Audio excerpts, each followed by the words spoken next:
I'm Jonathan Tomkin from the University of Illinois. This is the last lecture for this week, and we're going to be summing up our overall vision of some of the important concepts behind sustainability by looking at how earlier thinkers worried about population growth. And we'll see that their worries are very similar to the worries of today. This is a diagram of the world's population. This does not appear to be a sustainable growth pattern. It looks near exponential.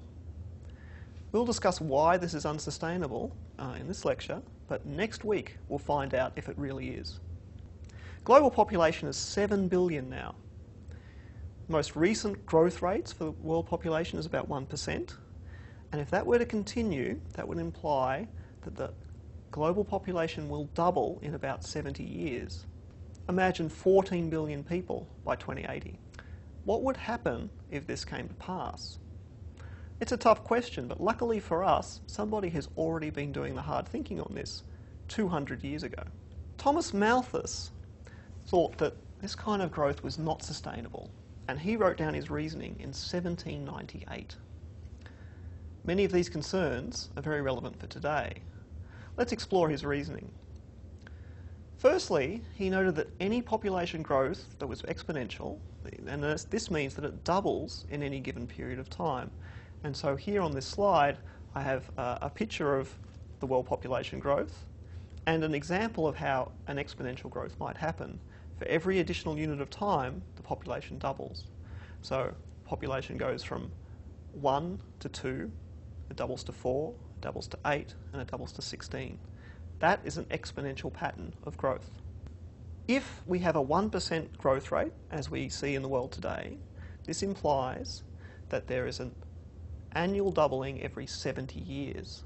So you could imagine for this time amount that every 70-year step would double the amount of population on the planet. Secondly, he assumed that agricultural production was arithmetic in its growth, or geometric is another. That is, it increases with time in a straight line. And so, as you can see from this data set, perhaps it starts out at 2, and then we add 2 for every time step. So it goes to 2, 4, 6, 8, 10. That's how much food we can produce per population, if you like. Now, take a minute to think about what would actually happen if we tried to compare these two curves. You can either imagine by filling in the spaces on this graph, or you could actually pull out a notepad and sketch it for yourself. On the x-axis, put the time. We're doing steps 1, 2, 3, 4, and so on. And on the y-axis, we have the units of either population or the amount of food produced. So take a minute to either think about this or sketch it out before you continue. Your two curves should look something like this. Population increases at a greater and greater rate, it's exponential, while food production increases at a constant rate. If 1 unit of food is needed for 1 unit of population, what happens after the point where the two curves intersect? Again, I want you to take a minute and either note down or just think, what would happen to the world population, or the population as an example, after this point of intersection? The system breaks down. Famine, war, or disease have to prevent the population from exceeding the food supply. We can't have more people than there is food to supply the needs for. This point of intersection was described by Thomas Malthus as the point of crisis, and it has since become known as a Malthusian catastrophe. Note that if the population is on the same curve as the food produced, the world is always balanced on starvation. So this means that for the vast majority of people, life is a battle just to put enough food on the table. This is what concerned Malthus the most, that population growth would inevitably lead to a decrease in living standards. There would be mass impoverishment as people scrabble to get enough food to eat. So this is a very pessimistic view of the future. In a Malthusian catastrophe, living standards can never increase in the long run. They are always reduced to subsistence level. Let's change the model a little bit to make it a little bit more consistent with what I spoke about in the last lecture. Instead of an arithmetic growth level, let's move back to that carrying capacity idea Remember how the reindeer could only grow past this carrying capacity for a certain amount of time before crashing back to Earth? We'll explore this idea in more detail later, but for now think of it as an idea of how much population could be supported. Usually food is the limit, as in the case of reindeer. Other natural limits could be pollution, energy, water, space to live. In this case, there would be a flat line, as shown by the green line in the figure. Now, we reach a point of crisis, and population crashes. And this time, we're kept to that straight level, that carrying capacity. Note that doubling the food supply, so if we have a new technology, a new green revolution, a new ability to create food, merely delays the inevitable. In the world's case, if we're growing at 1% per year, if we have a new ability, a new technology to double the food supply available, all we do is postpone this crash into subsistence misery by 70 years. As you can see in this graph, all we do is delay the inevitable because we shift up the carrying capacity, we double the carrying capacity of the Earth, but because at the current growth rates we're going to have double the population in 70 years, then all we've done is bought 70 years more time before we reach this catastrophe point where we're all on the edge of starvation. This inevitably comes from the exponential growth in population. So if population is always exponential, like in that reindeer case, until the crash, then we're always destined to hit this wall of starvation. It's even more depressing if you think that we've gone beyond the carrying capacity. So, for example, you might say that modern agriculture is too dependent on fossil fuels. And since fossil fuels will eventually run out, then we're artificially living above our carrying capacity. So we could imagine then that if we have a population that is above the carrying capacity, according to the Malthusian model, we're destined for a crash. So in other words, the population will collapse. And of course, a population collapse of a large magnitude would probably collapse society as well. Could civilization survive if we only had half enough food to go around? There are lots of things that could follow this pattern beyond population, of course. We might think about mined goods, including energy like fossil fuels, but also essential resources. Or some would say that we're mining topsoils in modern agriculture.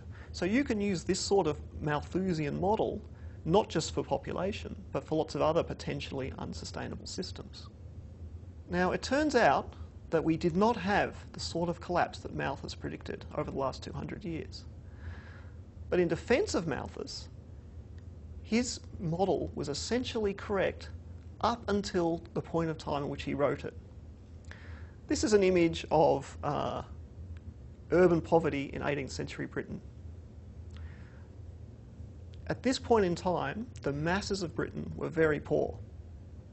The increases in agricultural productivity seen over the last couple of centuries in Britain had done very little to alleviate this poverty because population growth had indeed matched this increase in the carrying capacity of the country. And in fact, it's been argued that living standards in 18th century Britain, that is for the average person living in the country, were lower than they were for the Stone Age peoples that they replaced. The Stone Age peoples were much less numerous, there were far less people, but they actually had more calories and they ate more protein and they had more meat. So it has been argued that being a median person, that is the middle person in 18th century Britain, meant that you had a worse life than you would if you were a Stone Age hunter-gatherer. So Malthus's model was a very good description of what had happened over the past few thousand years in Britain. In fact, the only times that the average Briton was better off was when there was a catastrophe from other reasons. So, for example, when there was the Black Death, about a third of all the people on the island were killed.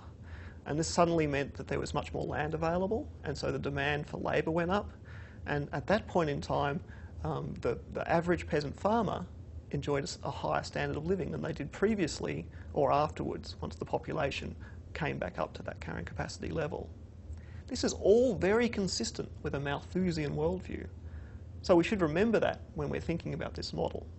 The reason why I bring this up is because otherwise Malthus made a spectacularly wrong prediction about the future. This is England's population. The blue line represents the population change over time, and the yellow dot is when Malthus published his model.